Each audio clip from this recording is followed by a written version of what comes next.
Hey, everybody. Good morning, good afternoon, good evening if you're overseas. My name is the Dreamer, and this is my little magical, mystical world in the clouds. Dreamland Studios.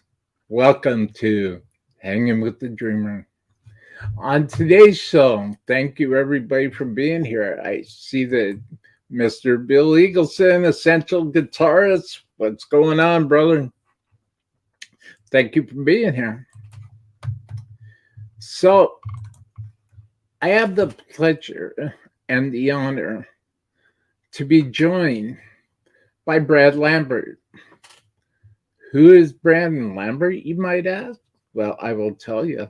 Brad Lambert is an incredible visionary, artistic creator, an incredible songwriter, and he's the frontman of Hindsight. Hindsight is, for the most part, they like to think of themselves from Houston, Texas. Hindsight is an awesome band, and just a little history on Hindsight. They have a new release that was just released September 3rd, 2021, that was written and arranged by the band. That was produced and recorded by Dean Tachoso Productions Inc. in Los Angeles, California, Houston, Texas, and Brad Lambert. Also, they have done their work in Psychonaut Studios, Houston, Texas. Recorded at Third Coast Red, Houston, Texas, and Psychonaut Studios, Houston, Texas.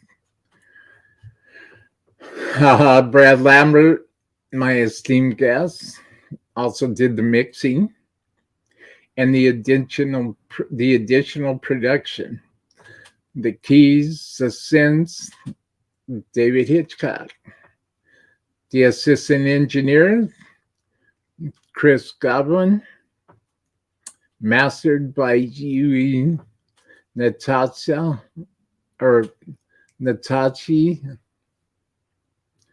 String Sound, New York. Just a little bit about Hindsight.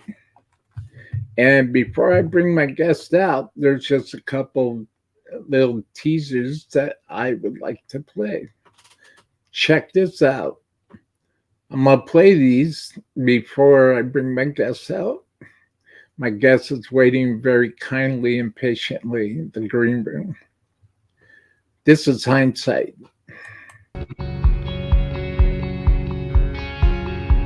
And I know this life will fade away, and the memories are just echoes of yesterday. Have I ever done enough to justify your time with me? I don't know that I can answer yes truthfully.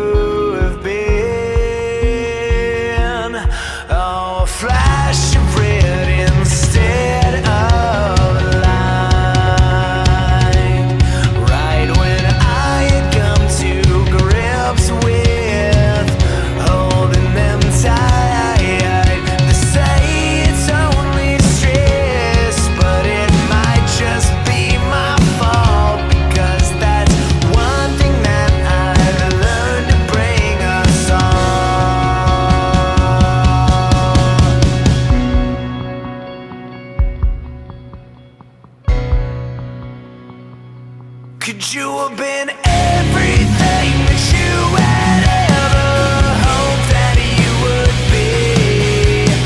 With someone who would lift you up and not drag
Welcome to Dreamland Studios, Brad, and thank you for being here. Hey, thanks for having me. Appreciate it. Oh man, Hindsight. I love the music of Hindsight.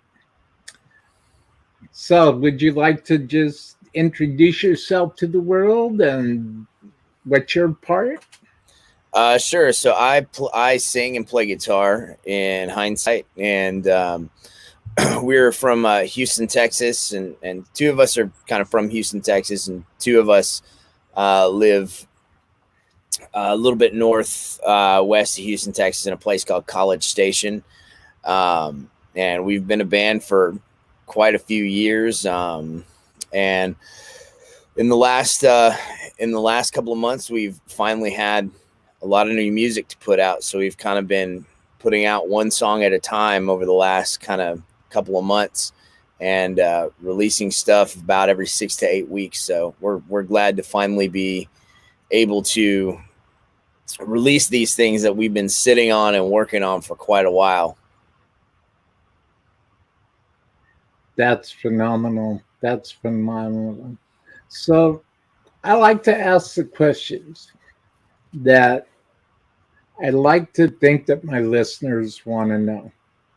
And one of those questions are right now we have Mr. Bill Eagleson in the chat who runs the Essential Guitarist group on Facebook.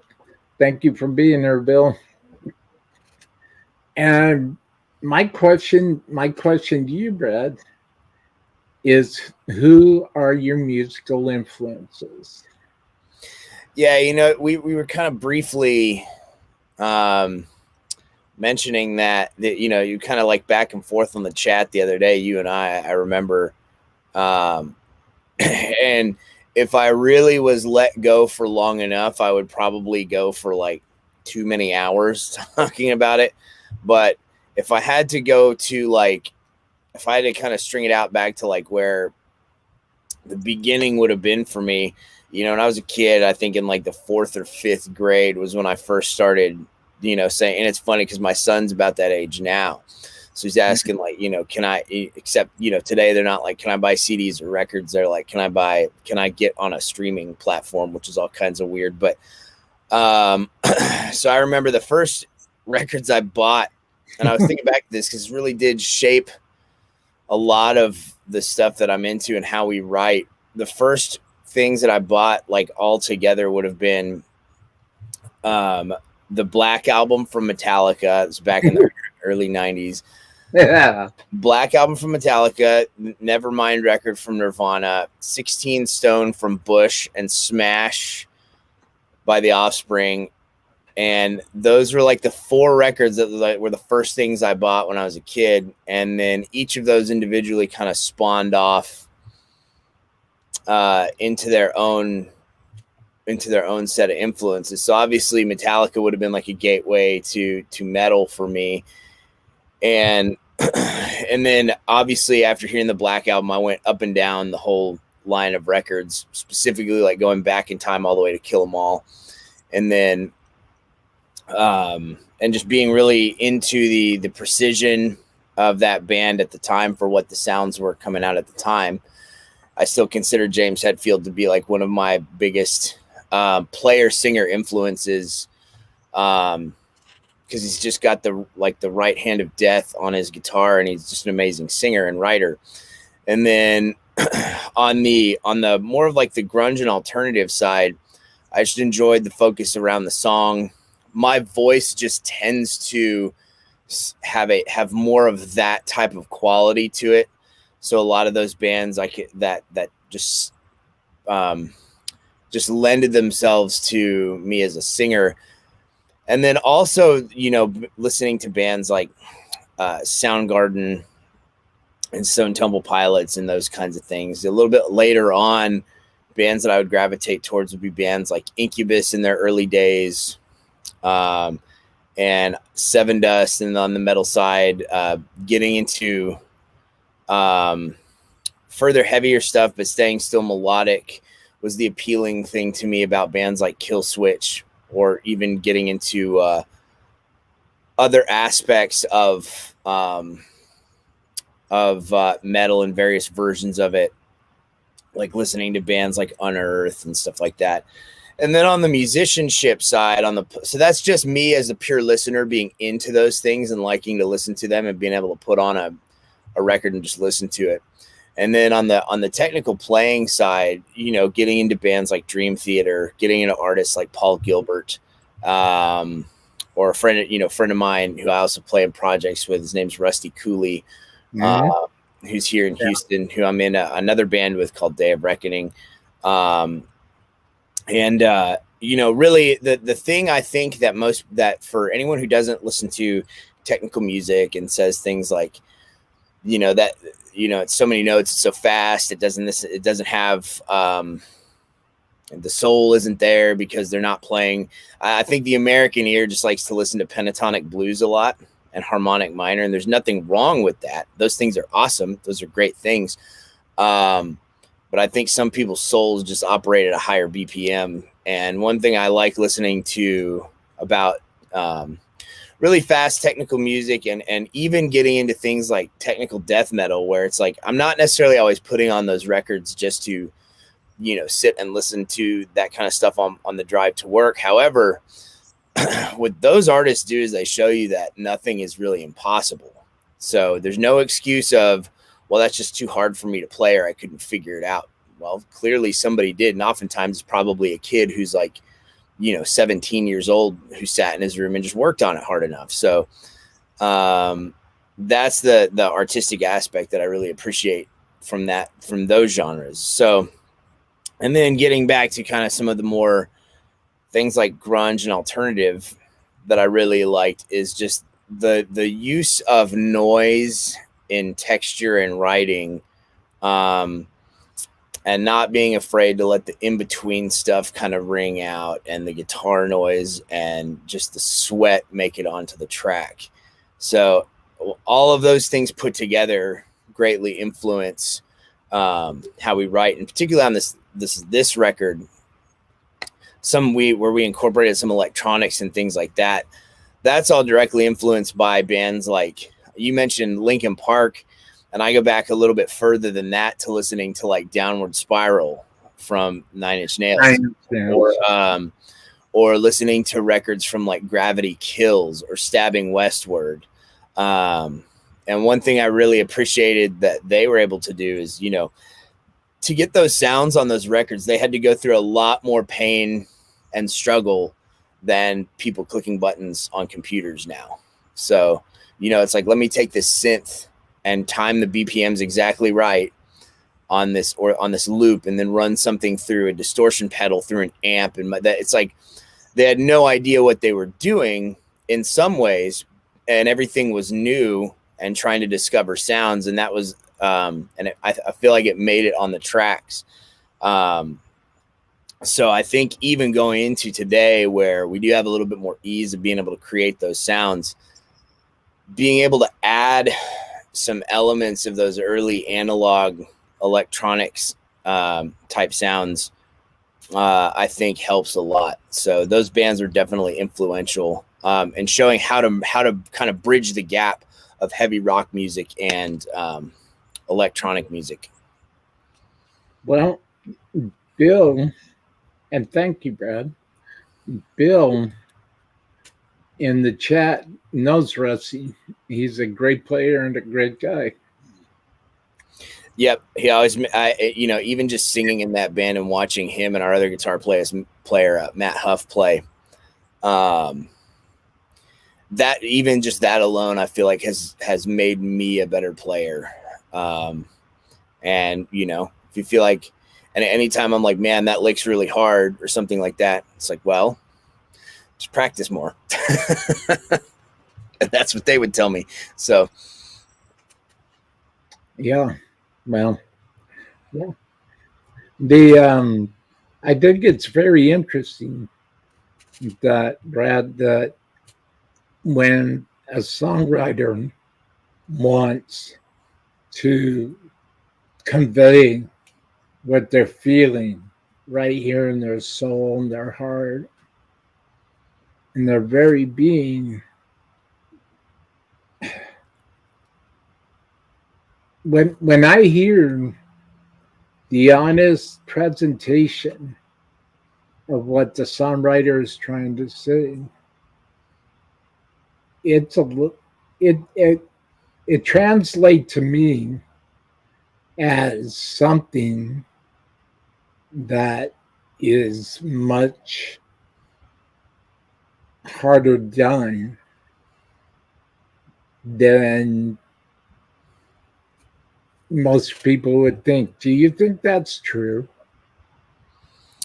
Yeah, I think it's and I would also say some unfortunately for musicians, it really is like there's not any other way.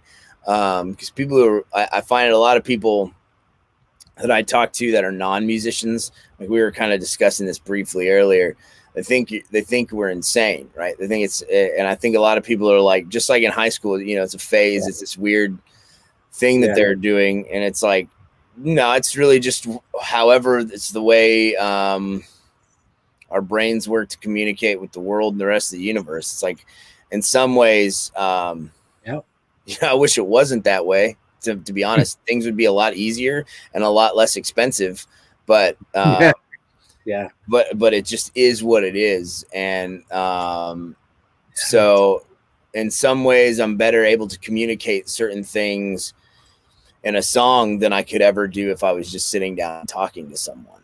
And I find that relatable among a lot of musicians. And it is hard. It is difficult to explain to, say, someone who's not really musically inclined. But it's a little bit different than like, you know, just like you know, other hobbies or things that people do.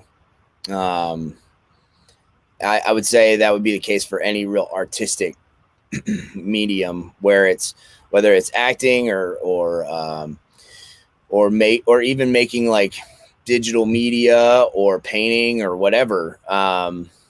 It's just there's something kind of like internally that drives you to express yourself in that way. And I mean, music is kind of like one of the oldest, most human ways to do that. I think we've just gotten different toys now than we did thousands of years ago. Well, I was watching a video, like a video montage on Trent Reznor, and he was taking the camera through his studio that he has at home and talking about the different keyboards, the different modulators he has, the different synths, synthesizers. It's really interesting to watch him. They did like a quick demo of his Mellotron, and it was just watching him work his gear and work his instruments. I was just glued to the screen because, well, number one, I love watching that stuff. I love watching the process. I just love it. I love it. You know, it's really deep. It's really, really deep. And yeah, how do you think that is, Brad? How do you think that? I mean, is it just because that creative minds really have a hard time explaining stuff to people, or in conversation having, you know, decent quality conversations with another human being? I know that's probably the case, definitely for certain people. It's not, in some ways it's more like they're just like aren't I think for me it's just there aren't necessarily like a set of words or ways to express a certain type of thing in with as much gravity as maybe a good song could, where it's almost like a presentation of a song maybe delivers a message in a way you want it delivered, better than if you tried to sit and explain it in some overly verbose way, if that makes sense. I mean, it's the same reason why, you know what, go try to watch a movie without a soundtrack on it, and it instantly becomes like not as meaningful to you. Yeah. So I think a lot of musicians, or at least myself, kind of walk around with, you know, certain soundtracks just kind of going off in our brains all the time. The only time I don't really listen to music at all is right after a show, where I'm just kind of like tired and trying to process, and things like that. But yeah, so if somebody comes up with like the real answer to that, let me know, because I'm not entirely that's the best I have for you at the moment. That's cool. Now, I thank you. I like talking. I like thinking of ways to ask my guests questions, because I like to look into the deeper meaning of things, and at least from my own understanding, that's where I have found the true meaning of maybe music I'm listening to or lyrics I'm reading, is when I really dive deep into it, and And sometimes it's nice to get like to get the song and then go kind of track like what the backstory was behind it or something like that. Exactly. Backstory. Yeah. So I have another video, and after I play the video, I would love to hear the backstory on this. Enjoy this, Bill.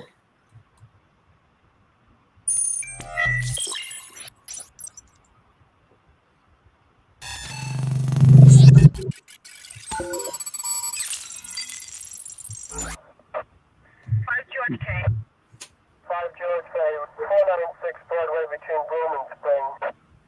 10-4. 1 Scooter Pussy.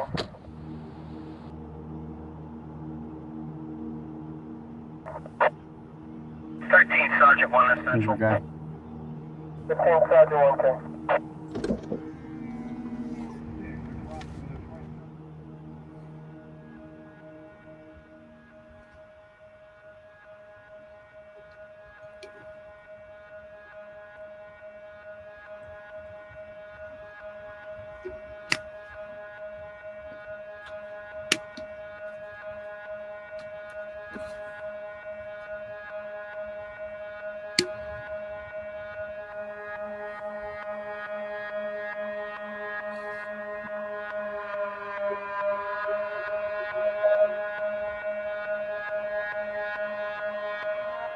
For the moments that you need me, I'll be waiting in the wings. Be the one to pick you up when you get down. And what it is we're dealing, they'll see it as unclean. But those who would deny it, will they? They're denying their own dreams. Stay on the loneliest of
cause the more you know, there never was a cure.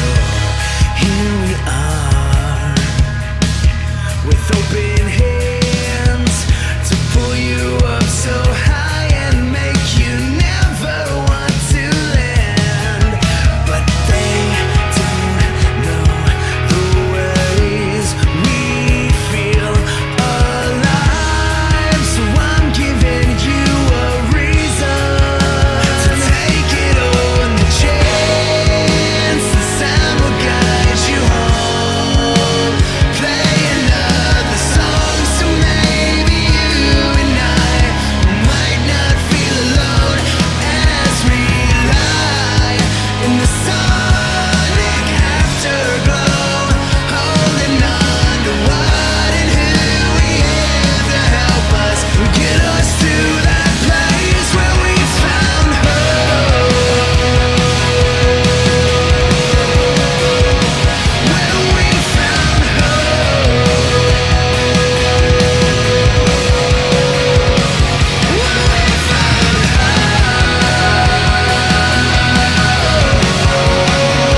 Where we found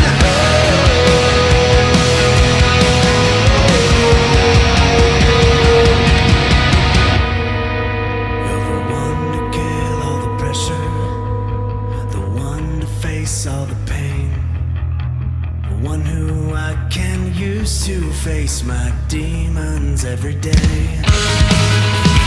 one to help me speak when I don't have the words, the only thing that I have when I'm trying to be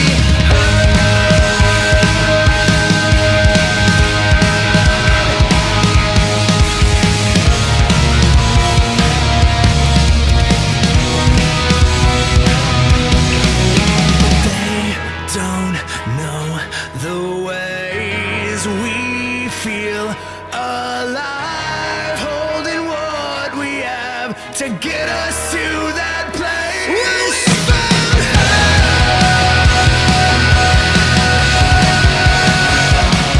where we found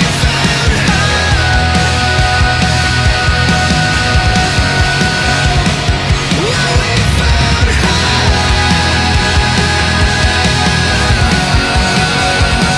where we found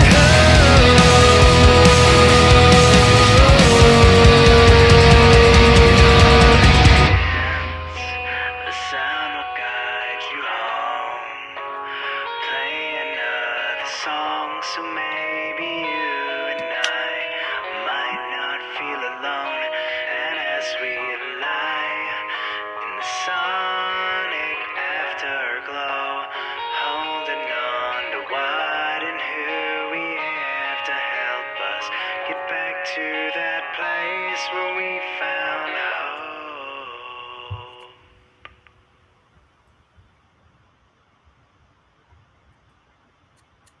Absolutely amazing.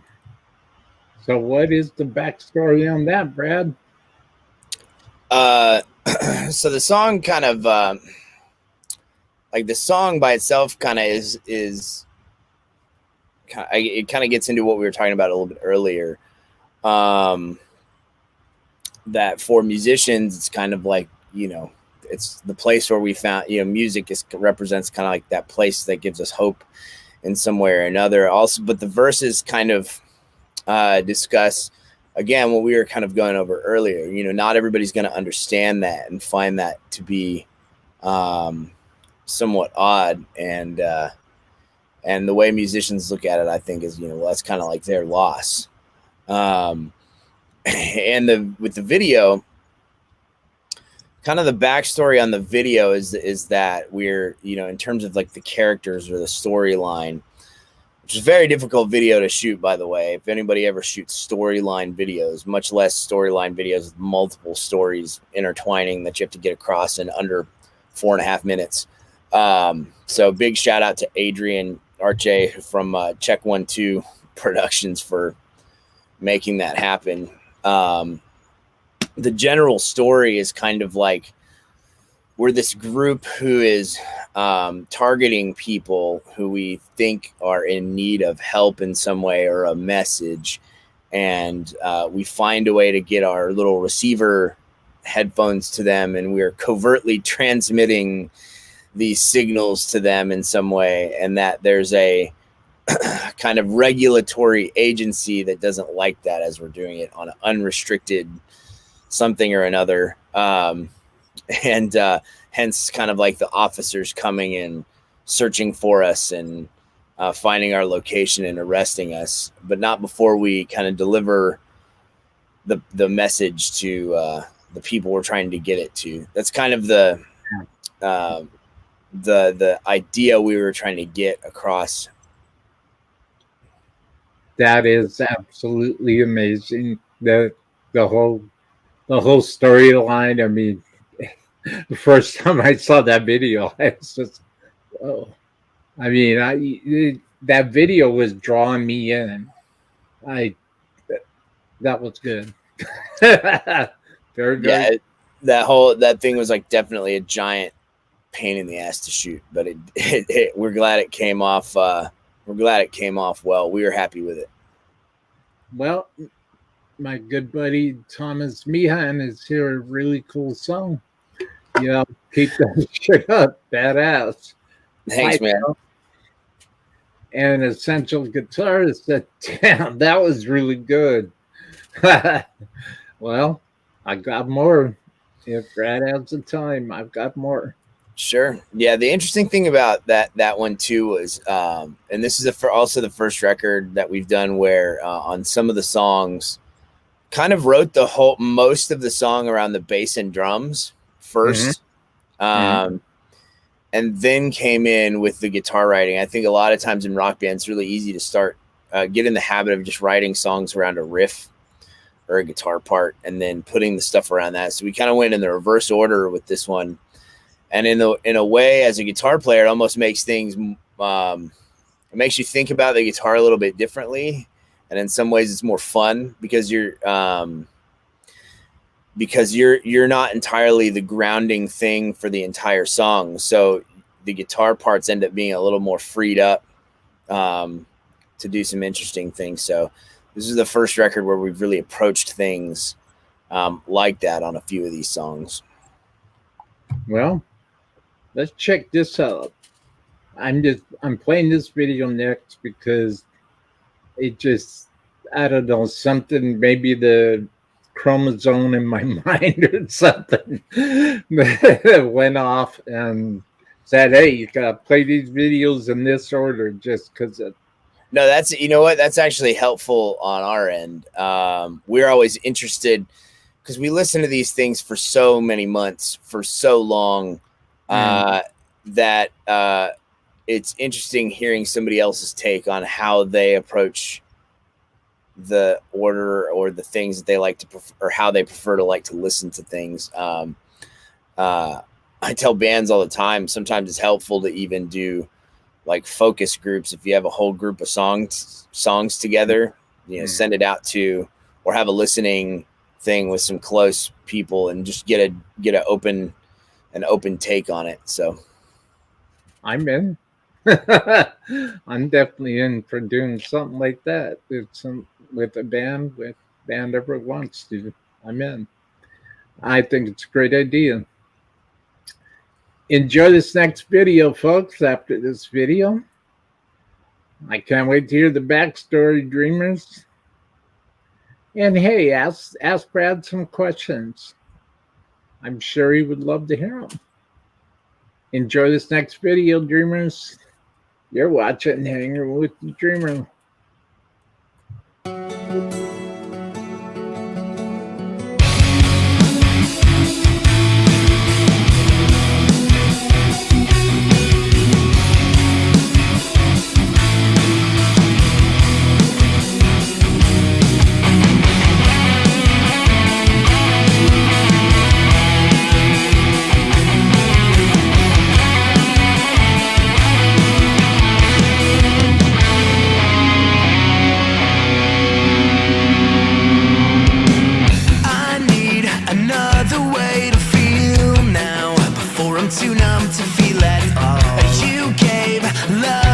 my direction, but I didn't hear your call. We need something else to help us, because we're headed for a fall. We've been more than complacent,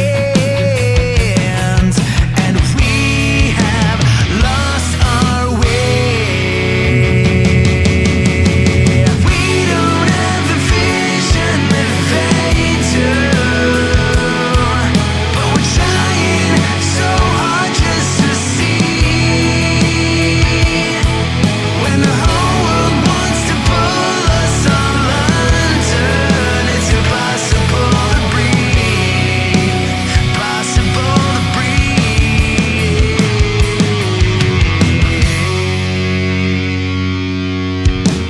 Make me more than just a servant, because I've served them long enough. The message that we cannot hide from, and one we cannot bluff. I've done enough running around with those who do not care, accumulating these mistakes until we have no air. We have lost our way. We don't have the vision that they do, but we're trying so hard just to see. When the whole world wants to pull us all under, it's impossible to breathe. Impossible to breathe. Yeah.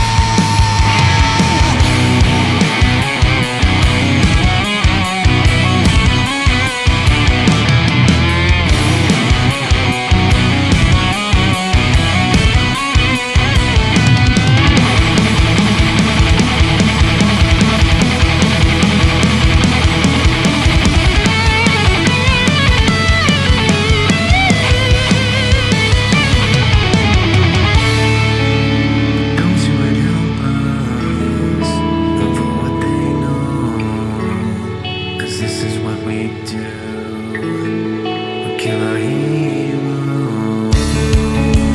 Those who would help us look for what they know, 'cause this is what we do. We kill our heroes.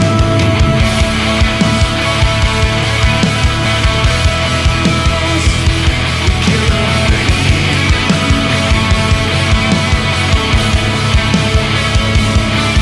When the whole world wants to pull us all under, it's impossible to breathe. Hey, yeah. We don't have the vision that they do, but we're trying so hard just to see. When the whole world wants to pull us all under, it's impossible to breathe.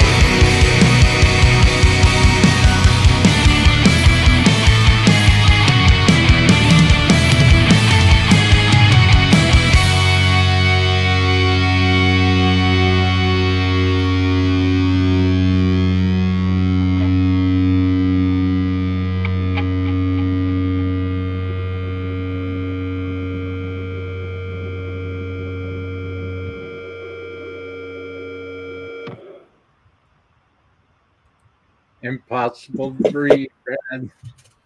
Impossible to breathe. What is the backstory on that? This is kind of the first. Whoa, I'm having like a double. There we go. This is the first kind of time, or it's not. Usually, our songs are pretty immediate in terms of content and or topic, in terms of like our own personal experiences that are immediately happening around us. So this is a unique one in that we kind of took like an outward view or an analytical view of things. So the general kind of like theme, we've had the song for a while. I mean, I want to say we've had this song kind of like kicking around for about 4 years in various versions before we finally got it arranged in a way that we liked. And the general premise or message behind it just is kind of talks about how humanity in general is pretty resistant to new information and new ideas. We like being comfortable with things. So in general, when literally, I think in the entirety of human history, anytime someone comes along with new information or new ideas or a new discovery or something, and literally just for the sake of trying to make things better, our knee-jerk reaction is to just royally fuck them over, like immediately, and then years later act like we were fans of them the whole time. And people want to deny that and say things to themselves and make themselves feel comfortable. Well, at the time we didn't know, or this or that, but our knee-jerk reaction to people trying to help is to screw them over. And so it's kind of like a song that deals with that a little bit, but at the same time, we're not trying to be preachy because, who the hell are we? So we kind of like put it back on ourselves as well. We're just as guilty, and, members of the band and things like that we're just as guilty of that, ridiculous way of doing things or that ridiculous mindset as anybody. So it's more just kind of like a critique in general on human nature. And I think a lot of times I think when we talk about the goodness of humanity and things like that, or people say stuff like that, I think we give ourselves way too much credit, beyond just being one step higher than a bunch of monkeys in the woods. So you're right. You're absolutely right. So that's, I couldn't have said it better myself. That's pretty good. And that's pretty correct. So over here in the chat, Pooh Ninja says I'm lurking, but this is good stuff. I like the groove. Hey. Thanks, man. That's Pooh Ninja's cool. Thanks for being here, Pooh. Essential Guitars, awesome stuff. Just look in chat real quick, make sure I'm caught up. So this next video, well, I'll just play it. Hey dreamers. Shh, I'm working. Turn it up then, man. For sure. Thanks, Pooh. Crank it. Let's check it out.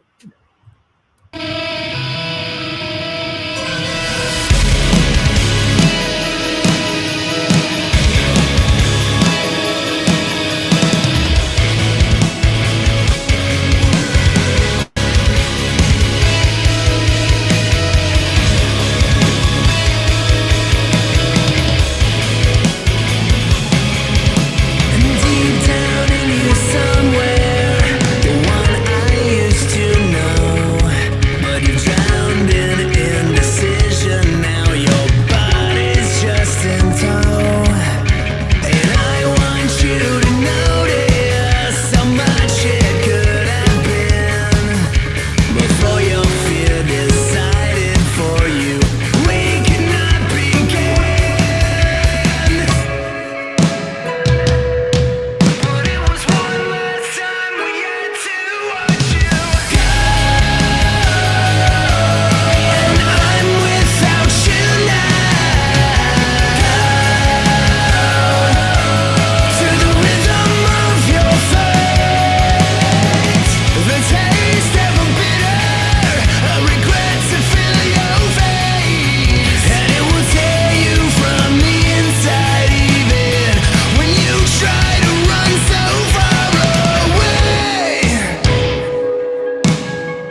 Rhythm of Fate. Absolutely phenomenal. What is the backstory of Rhythm of Fate? Please, Brad. Yeah, so I think this is kind of a pretty relatable tune in that, you know, there'll be those who are with you in life, who are there with you at the beginning of whatever endeavor you're on, whether that's a project or a music project or a job venture or even just a friendship. And they'll say they're committed at the time, and then due to their own insecurities about themselves, they'll kind of bail. You know, some people bail on you at the times where you maybe needed them the most, and they'll make up whatever excuses at the time. And at the same time, they'll say stuff like, you know, they'll act like, you know, you'll never be able to do any of the stuff without them, or be as good as you would have been, or be as happy as you would have been without them. But in the end, they're the ones who kind of cut and run early because they didn't really have the work ethic or whatever to hang in there. And then as a result, they end up being the ones who are kind of stuck with the regret in the end. That is well said. Well said. You know, that really translates into friendships. And that really translates into like, oh yeah, you know, that. Well, I mean, we could talk all night about that, all day about that. That's Yeah, on that one, I've actually, you know, and people I've talked to have kind of related it kind of all in a similar way, but can apply to a number of situations. yeah, you people. Yeah, It's all good. It's all good. So the next video, I was listening to this. This is one of the tracks that I was listening to this morning during my meditation time, so that I can, you know, dial into what I need to dial into to understand. And well, let's just check it out, dreamers. This is Hindsight.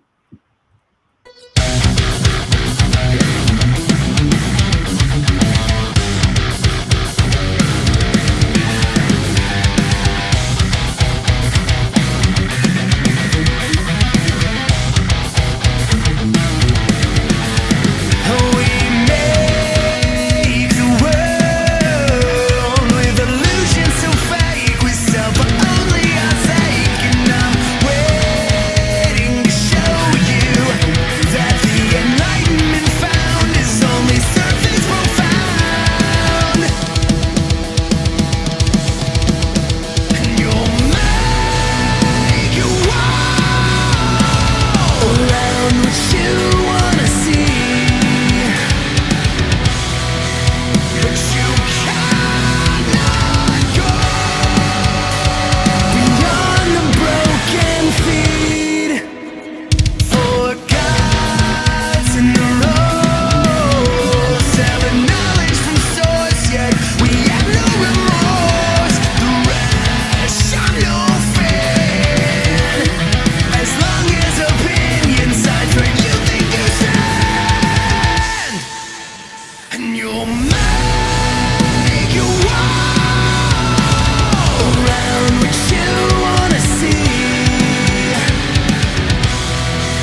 Transform. I mean, I could tell you what I'm picking up from it, but I'd sure love to hear the backstory. See if I'm right or not. Yeah, so this is another one we've been working on for, it seems like, forever, in terms of different versions of it. And this one was certainly one that this is probably the one where we collaborated the most with our team on making sure the arrangements were correct, and we went over and over and over different samples and things to use for the electronic elements, and which sounds we wanted to get. So many thanks to our team, Dean DeChoso, who produced the track, and then David Hitchcock, who's a great keys and synth player and musician, who really helped with, you know, when we went through this and started putting the arrangement together, really helped us on that end. In terms of the general message of the song, I think it wasn't necessarily written for, you know, the last year and a half, 2 years, but I think it certainly could apply. You know, the more we've gotten used to the digital ease of everything and being able to get things at the snap of a finger, I think in some ways it's nice, and in some ways it makes it really hard for some to differentiate between something that's just thrown in front of them, that could be misleading, versus actually going and tracing things to their source and figuring out what the truth behind certain things is. I think often we tend to just see the first thing that pops up that agrees with our general bias, and then take it at face value, without ever going and checking on it or figuring out where the information came from or any of that. We tend to click on the first thing that generally agrees with, and then we become super, super resistant to anything that challenges that, even if proof is put in front of us. So that's, and then you have different people who argue, well, you know, say things like my truth, my personal truth, and bull crap like that. So it's that it kind of deals with that.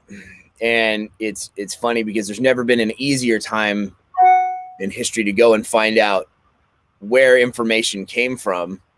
But at the same time, there's never been a time where more misinformation about whatever topic just flies around, because anybody with a computer can make something that's seemingly real. And it's the reason it kind of, the song originated a few years ago, possibly has to do with the fields that we work in. So I'm, in my non-music life, I work as a research scientist for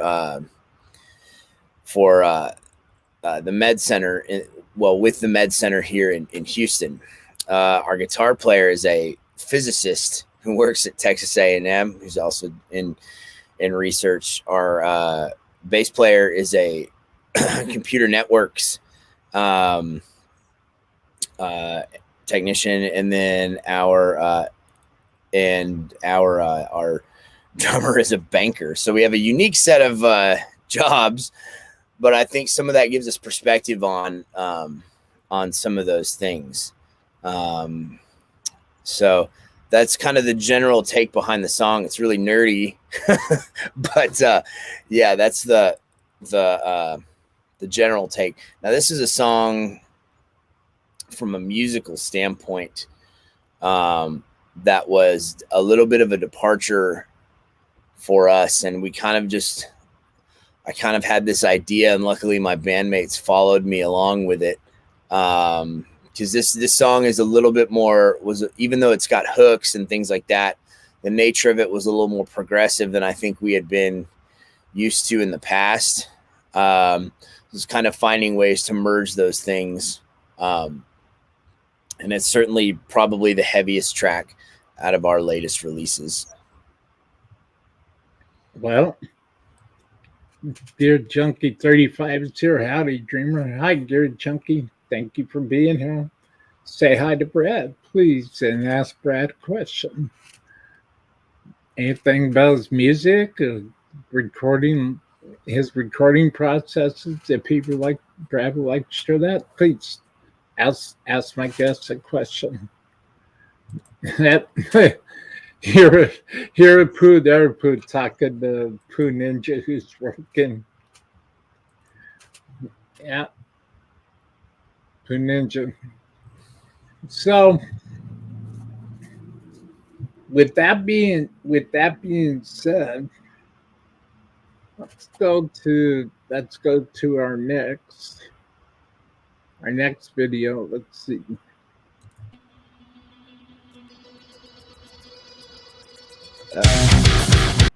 Okay, transform. We played that. Now, can I share with you I kind of what I heard this morning Sure. Yeah. during my meditation time? Um, transform translated to me as kind of a metamorphosis to the state of a higher conscience. And with the groundbreaking, kind of the old skin, the old soul, the old spirit, the old heart fades away. That's the groundbreaking. And then transforming, the title of the track is going to a higher state of consciousness, to where everything is much more clear and everything is brand new. That's why they call me the dreamer. No, that's cool. And that's, in some ways it's not necessarily that far off, I think. Probably, and sometimes it's funny because you'll listen to your own stuff and hear how it's interpreted in other ways. And I think that you may have just given me something new to think about in terms of the song. Well, I could help. But it doesn't matter what band I'm listening to. I could be listening to Monolink, one of my favorite German bands from Germany, or Tanzwut, Tanzw. Let's see, Tanzwut. Or I could be listening to it could be an endless list of artists, an endless list of other musicians. And this morning it's Hindsight, and I have a feeling I'm going to be listening to Hindsight for a while, because the music of Hindsight really connects with me on the Dream Theater, Linkin Park span of music. And because of the impact that Dream Theater made on me in the early 90s, when I first heard them, and first saw them live with Fate's Warning opening up for them, that stuck in the back of my mind. And I was so drawn in to John Petrucci's tone at the time in the band Soul Machine that I was playing in at the time. I had to have a dual rectifier. I had to have Boogie. I had to have a Mark III.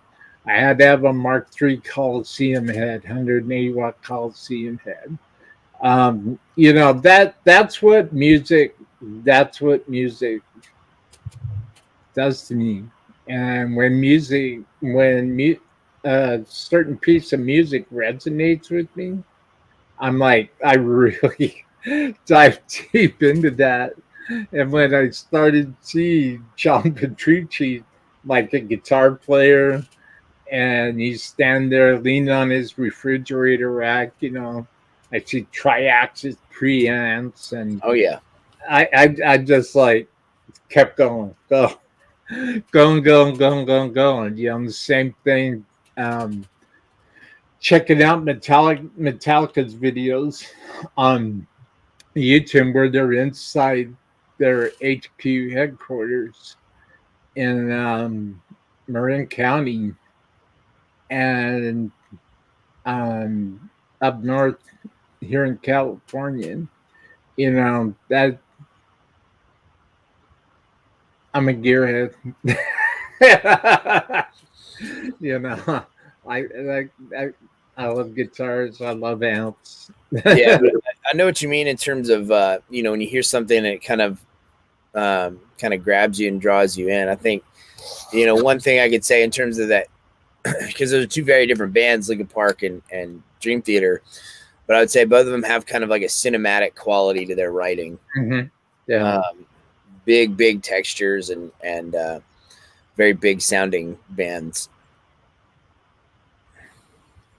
well, Twin Ninja says, yeah, drums sound killer.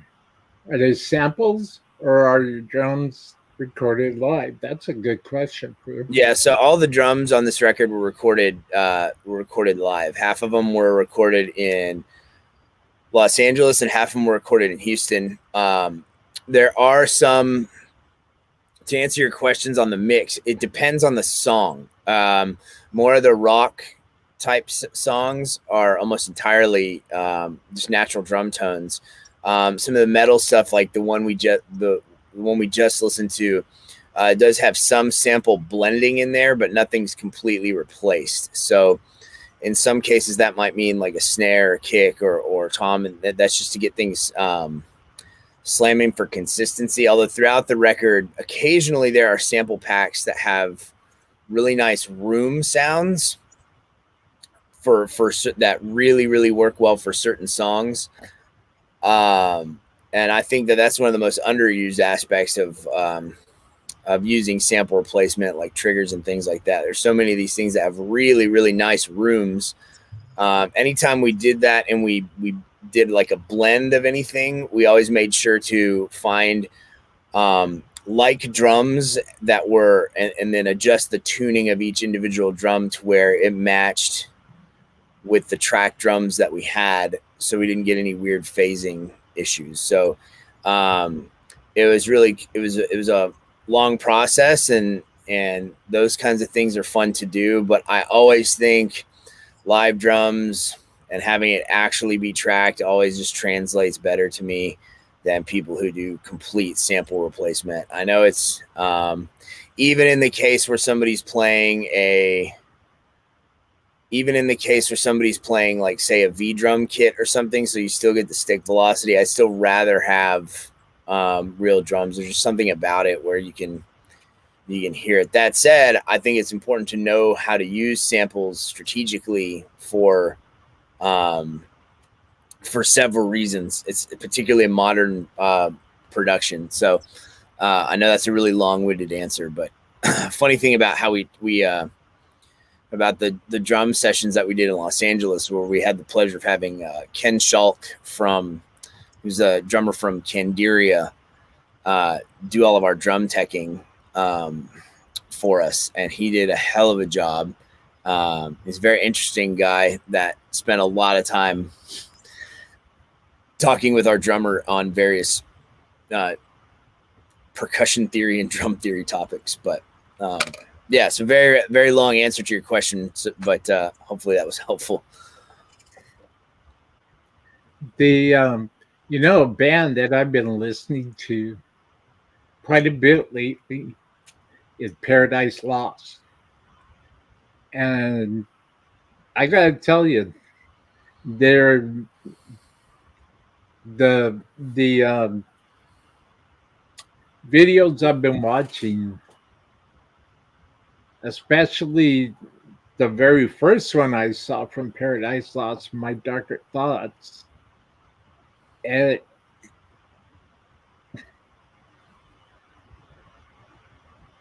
that was a real good uh, video format and storytelling.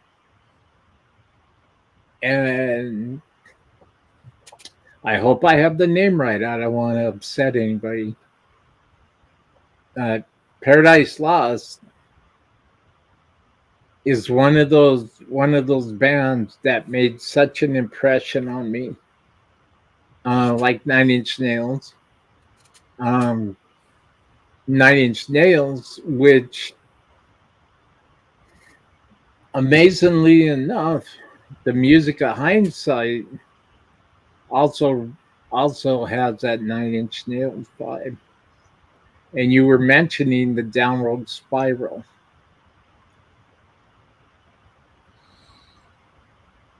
Yeah, I'd say that album and With Teeth are some of my favorites. That's a good one. With Teeth. That's another good one. That's another good one. If you ever get a chance, if you haven't seen Paradise Lost yet, check them out on YouTube. Check out My Darker Thoughts. It's awesome. It's spellbinding. And I mean, that's one of the reasons why I like the music of Hindsight.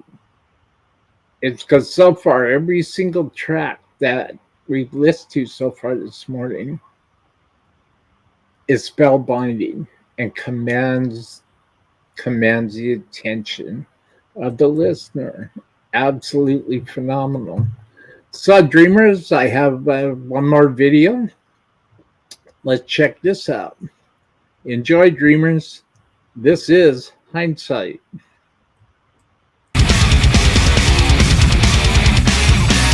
Another day of indecision. Success crossing of my life. Push us to get pushed back. Another journey to try from. Oh, breaking promises way too long to the ones who should not pay. I'll just play out for one more ride. And we've been waiting so long just to find out the dream was the background of the ashes made from burning our souls.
absolutely amazing. What's the backstory on that song, Brad?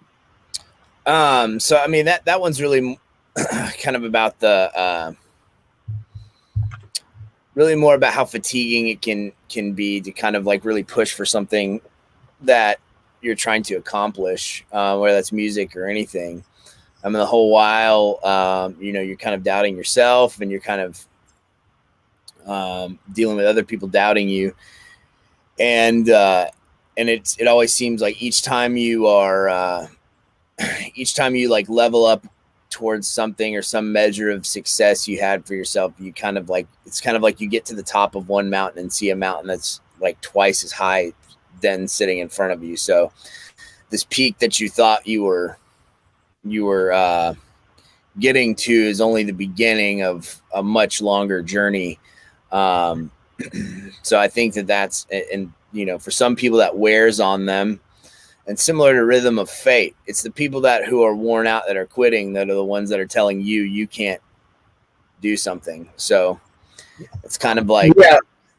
it's kind of like, Sorry, I didn't mean to cut you off there. yeah. So it's kind of like, as you go forward, you know, try to find people who do what you do better and are better than you at something, that have kind of achieved some level of success you're trying to get to, rather than people who are failures who like quit early.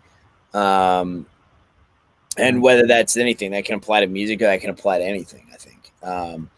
And then as a writing thing, this is actually one, it's funny because this song will actually probably make its way onto some other EP in the future. We every now and then we'll put out, and we like a wide range of things. You've heard like rock ballads all the way to this is like a like an early 2000s metalcore song that we did. We just like a lot of different stuff, and what we're trying to do is get better about how do we package certain things together to where they make sense. In the past, we've kind of like, we just like so much stuff that we'll have a record that sounds cool, but with a bunch of songs that don't necessarily like cohesively sit next to each other as well as maybe they could. So what we're trying to do these days in kind of the new format is release things kind of one song at a time, or if we have a group of songs, we'll still do that, to give each song a chance, the best chance of a spotlight that it can have. So in other words, I think what happens a lot of times when bands put out a collection of songs is people will then go and listen through the whole record and find like the 2 or 3 songs they like. They'll add it to their playlist and then never listen to the rest of the record again. It's not like when I was a kid and we had, you'd go buy a CD and stick it in your car and it would live there for like almost, for me, sometimes months, where I was listening through every single song. And some songs that don't come out and grab you right away maybe grow on you over time, and they end up sometimes becoming like one of your favorite tunes.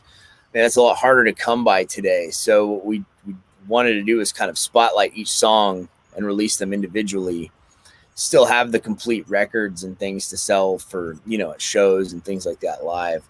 I think the way we're doing it now maybe gives each song a chance to be digested by the audience.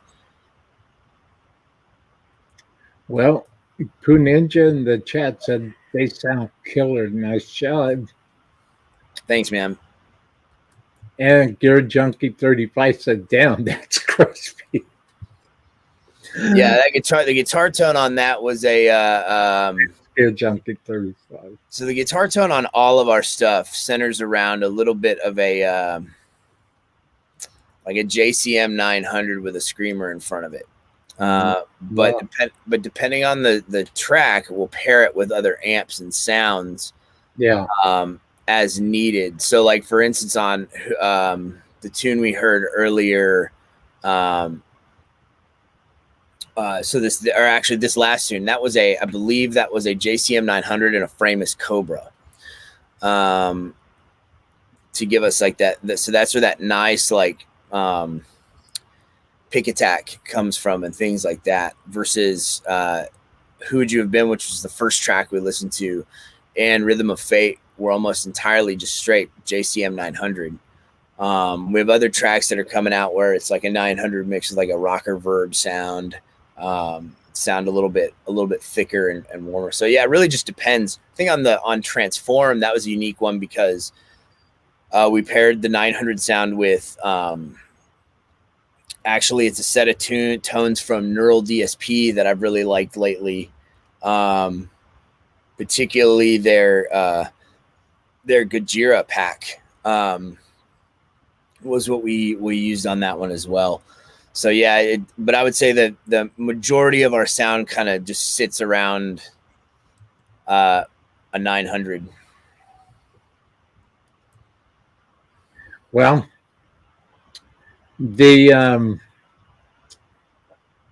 are you much of a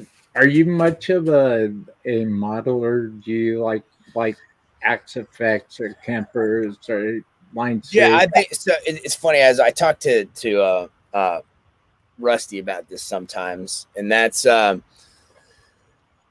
think whatever your tone is, once you find it, is what your tone is. I think I think I could take the same modeler, whether that's a Kemper or an Axe Effects or a Helix or a bias amp or a quad cortex, and ultimately after like a week or two, I would probably end up at something that's really similar on all of those units. I think it's one of those things where it's like your tone is your tone, and as long as you know how to find it, you'll find it.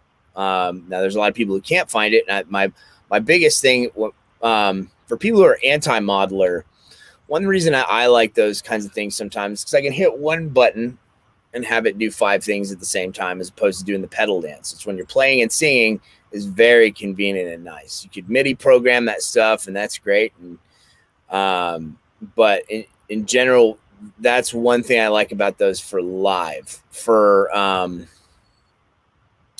So right now I was using a Helix for a little while. Now I'm actually, it's kind of strange, but I'm actually using Neural DSP stuff live and using a MIDI switcher to go from one to the next. And you can use multiple of those in a standalone setting. And then what I do is I run that into a Synergy 100-watt tube power amp and into my cab, and it sounds phenomenal. The only thing you have to do in the Neural DSP stuff is turn off the cab modeling, and it sounds great. On records, we'll tend to still center around an analog head like a JCM 900, and then use modeling in particular for carving out very specific things for production purposes. For certain, whether that's certain effects or clean tones or lead things or all that stuff. I would say anybody who is like 100% modeling and computers and yada yada yada, and not knowing where these tones came from and not understanding the background behind how they were made and this and that, I think those people are really selling themselves short.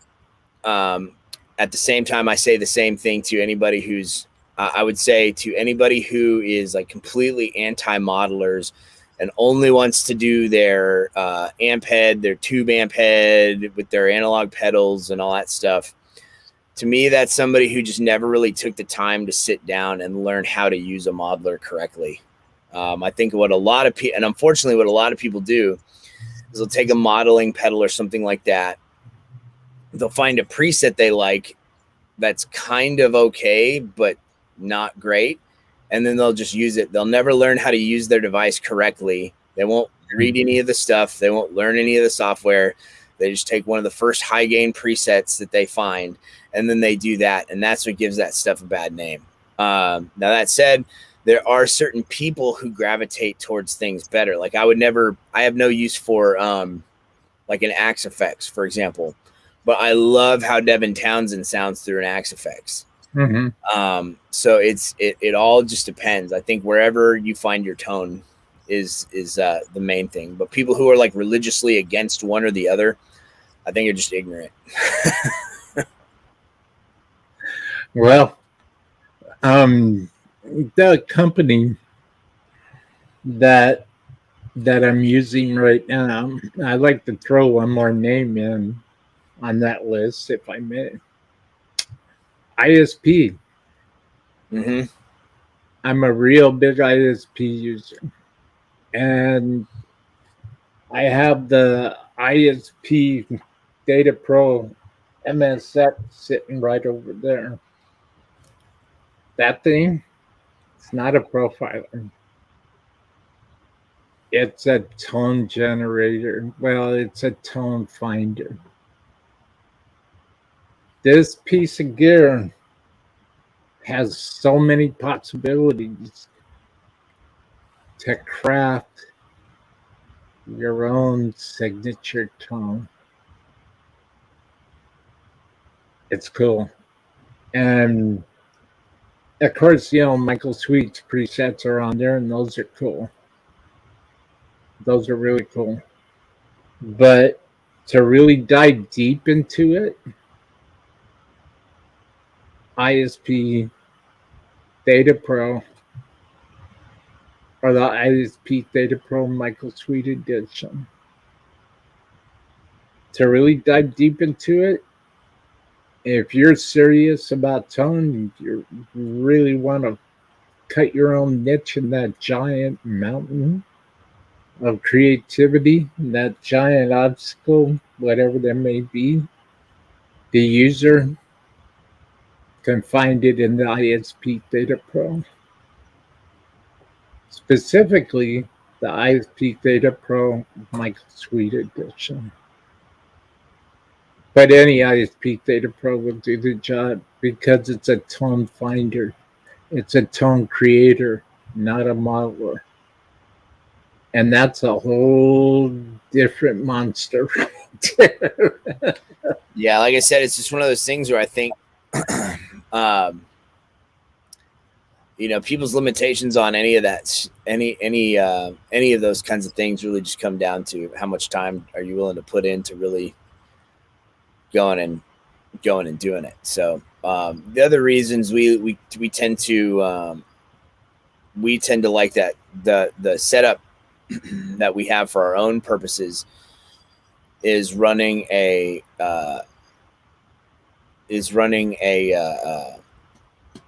we run all of our stuff out of one rig live.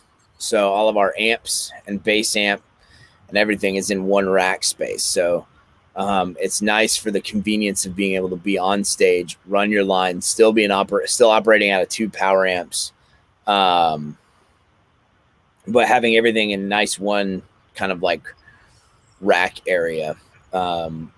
Which if we're doing a headlining gig doesn't make that much of a difference because you have time to set up and everything's backlined and it's really easy. But a lot of the gigs that we're doing where we get called to go do shows with nationals and stuff like that, the ability to be on and off quick setup and have everything kind of like refined and ready to go and not be scrambling is invaluable. Well, talking about nationals and touring and playing live and live music being back, where can the Dreamers go and anybody else who watches this show on the replay?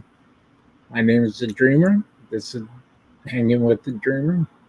My guest today, Brad Lambert from Hindsight, out of Houston, Texas area. Where can everybody go, Brad, to get all the music, all the merch, all the support? Hit up all the support links for Hindsight. So we have a number of sites, but if you want to kind of go to the central place, it's got all of our stuff. We're at hindsightrock.com. We're on Facebook at Hindsight Rock. And we also have we're also on Bandcamp at Hindsight Rock. Cool thing about Bandcamp is that's probably the area where most of, if you do want to get music or merch, that's the one area where most of the stuff actually goes to us.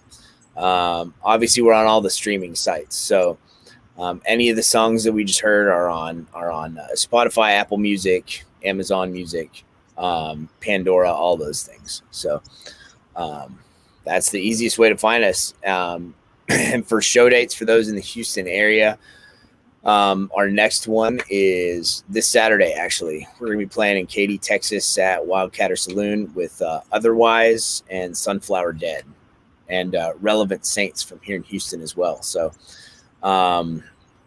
it should be a good time for anyone in the Houston area who wants to do something fun.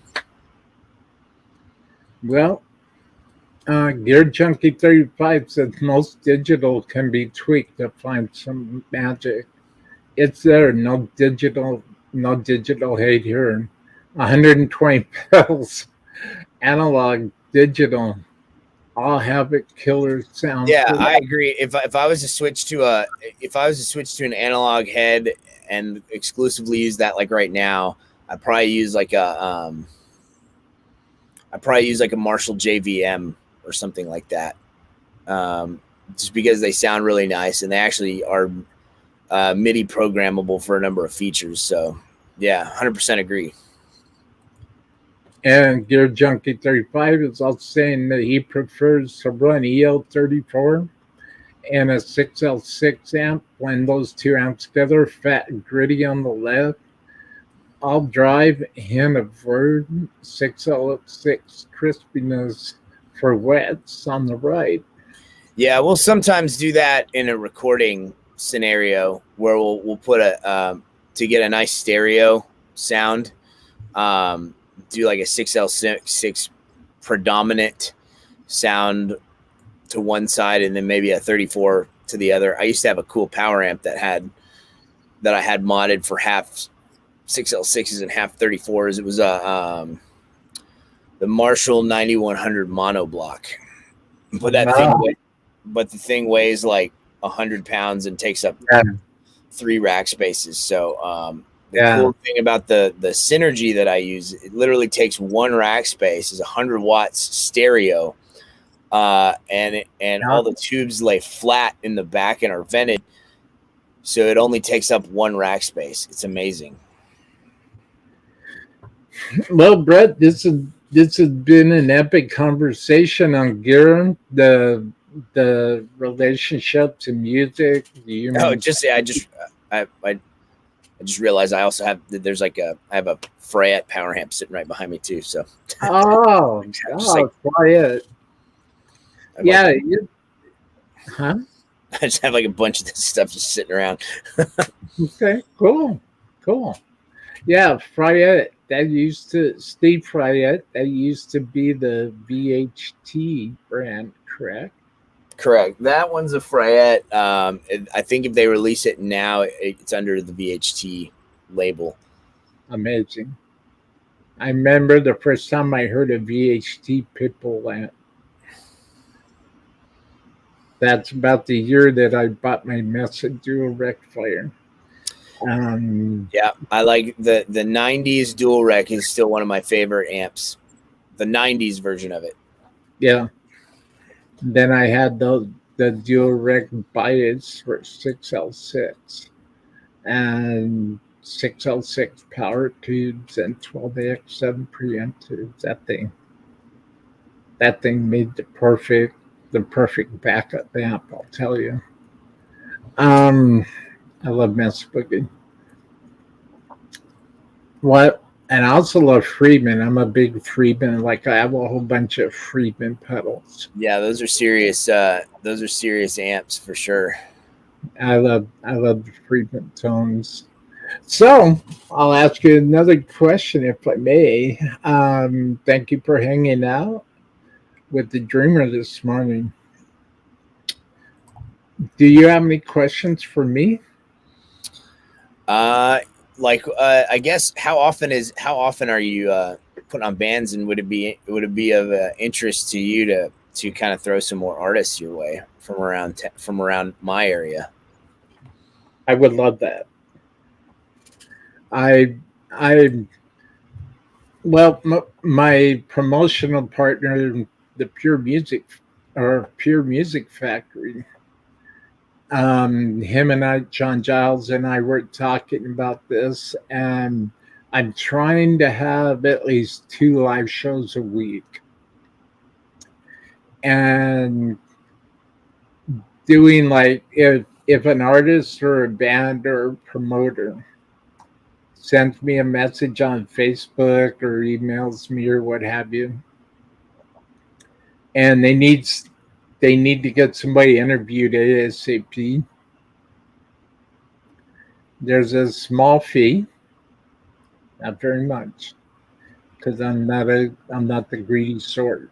That's not my thing. But I do need to keep the lights on.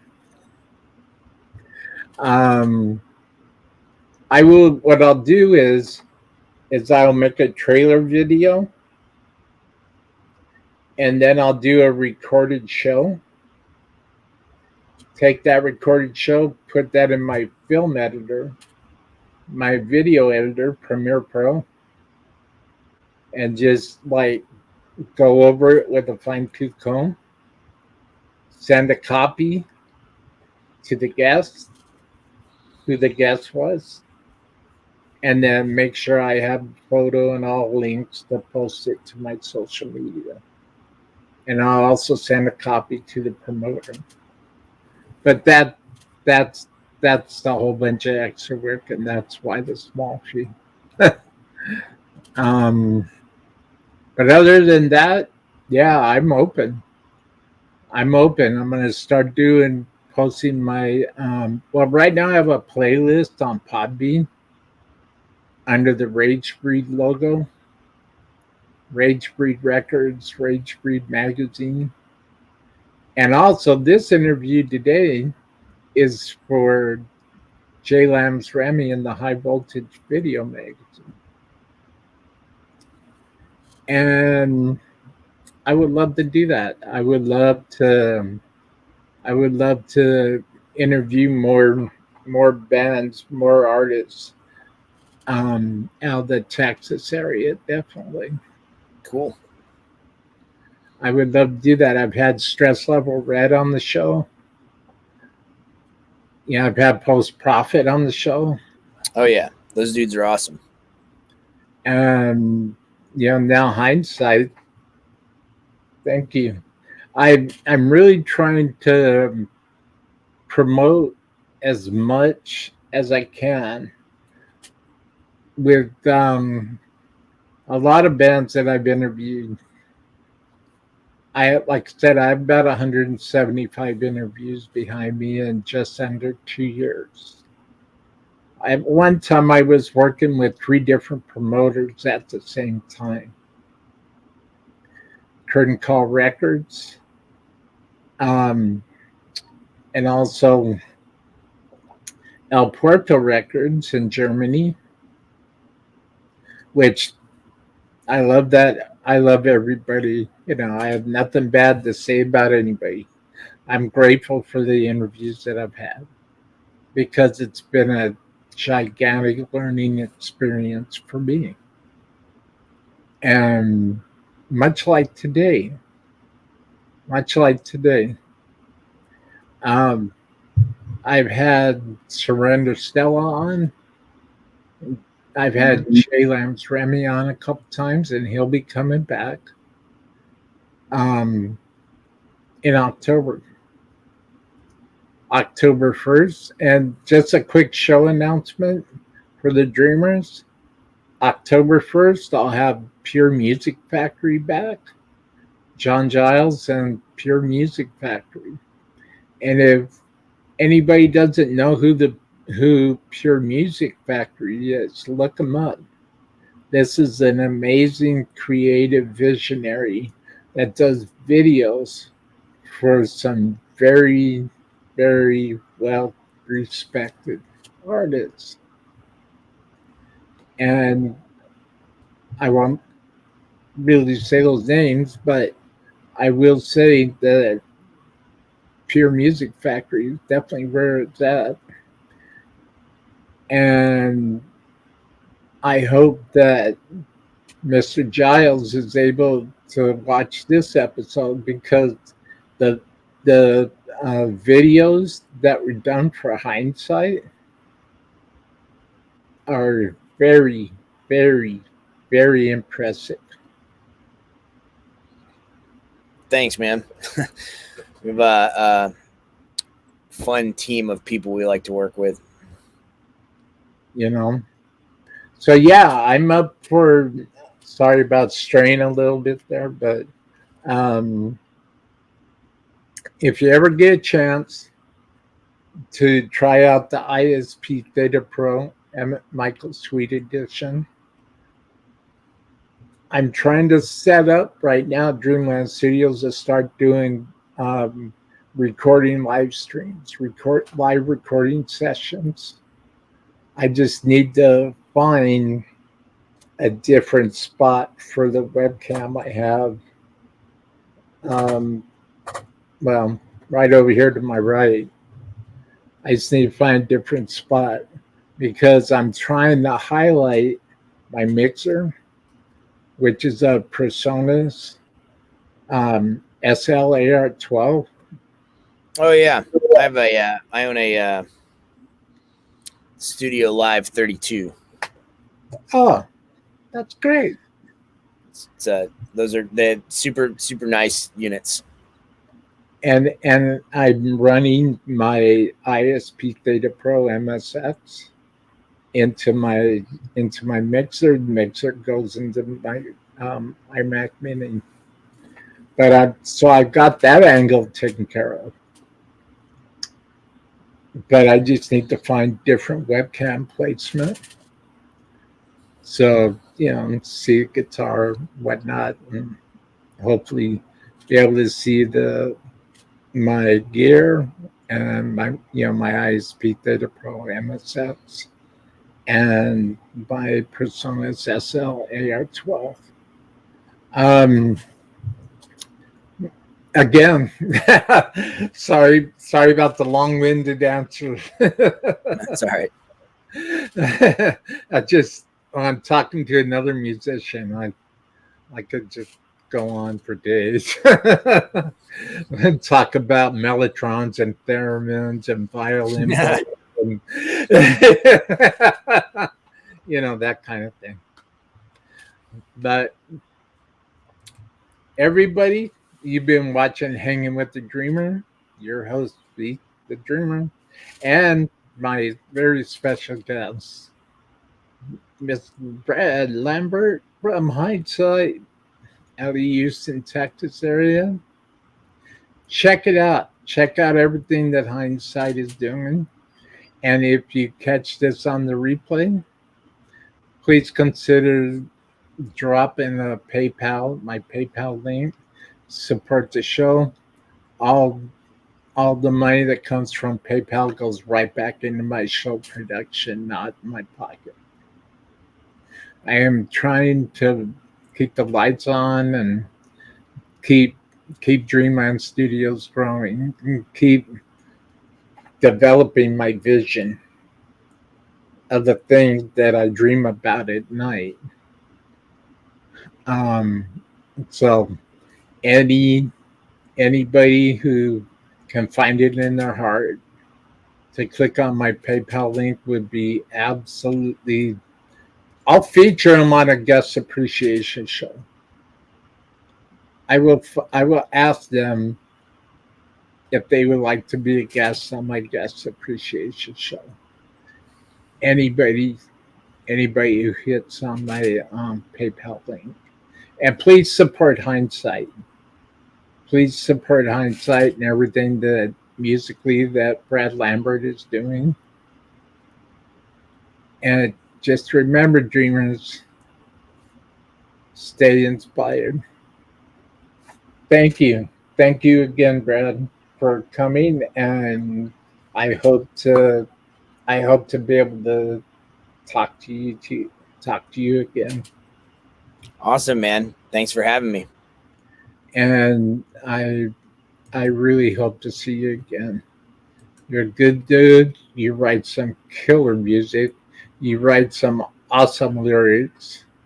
It really designed to make the listener think. It's a great thing. It's a great thing. We need more bands like Hindsight in this world. We really do. And so, everybody, Mark that on your calendars. October 1st, Pure Music Factory. Mr. John Giles joining the Dreamer. And there will be more shows announced. And also, before I forget, every Thursday, there's a new upload over on my YouTube channel on the Dreamer's Life. Be sure to subscribe to the Dreamer's Life. And so that you'll be notified, smash that bell notification so that you will be notified when I have new uploads. Every Thursday at 6:30 p.m. October 1st is the next live show. However, I'll be back to doing preferably 2 shows a week after that. I have some guests written down on a piece of paper I would love to get on. And I'd also love to have you, Brad, back. I love to have Hindsight definitely back. I love to do a video collage, do like a video listening party, because I'll be having my good friend Cutter Savage back on the show. He has a new release coming out. We're going to make a 3-day listening party out of that, live on the air. I like to do the same for Hindsight. Cool. You've been listening to Hanging with the Dreamer with your host, the Dreamer. And you've been listening to Brad Lambert from Hindsight, the Houston, Texas area. See everybody October 1st. Share these shows. Share the support links. Share. Check out Rage Breed Magazine. Check out High Voltage Video Magazine. Check out the Rage Free USA group if you're here in America. Thank you, everybody. And Brad, if you have a minute, I'll be right back. Cool. Thanks, Brad.